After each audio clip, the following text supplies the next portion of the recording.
Hello, I'm Ravi, and in this video, I'm going to show an error or sort of an issue that is happening when I'm sharing screen in Discord. So, so I'm in the Hangouts server, and let's join the voice. Here, if I try to share my screen, I would say entire screen.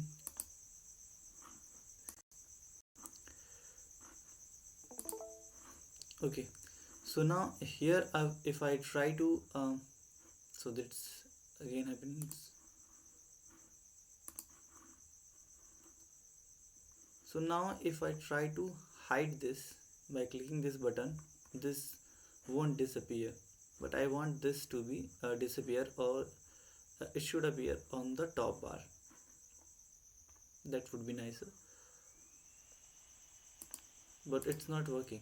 Like if I'm clicking this button, it's not working, but on the other hand, this